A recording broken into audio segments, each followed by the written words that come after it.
জাতীয় নির্বাচনের আচরণ বিধি ও ভোট কেন্দ্র নিয়ে বৈঠকে নির্বাচন কমিশন। রাজনৈতিক দল ও প্রার্থীর আচরণ বিধিমালা এবং ভোট কেন্দ্র স্থাপন নীতিমালা ঠিক করতে সভায় বসেছে নির্বাচন কমিশন।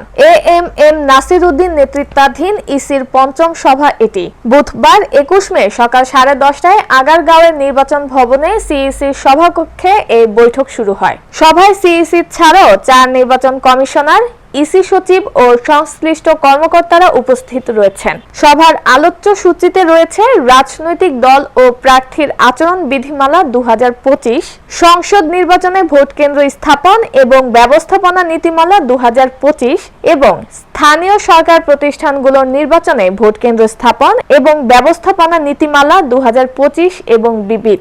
অন্তর্বর্তীকালীন সরকারের সময় ভোটের আচরণ বিধিতে প্রচারণায় কিছু বিধিনিষেধ আরোপ, সোশ্যাল মিডিয়া তদারকি সহ একগুচ্ছ প্রস্তাব রয়েছে। এছাড়া ভোট কেন্দ্র স্থাপন ও ব্যবস্থাপনায় প্রশাসন পুলিশের কর্মকর্তাদের কর্তৃত্ব না রেখে ইসি কর্মকর্তাদের এখতিয়ার বাড়ানোর প্রস্তাবও রয়েছে। সার্বিক বিষয়ে এই কমিশন সভায় আলোচনা হতে পারে বলে জানান কর্মকর্তারা।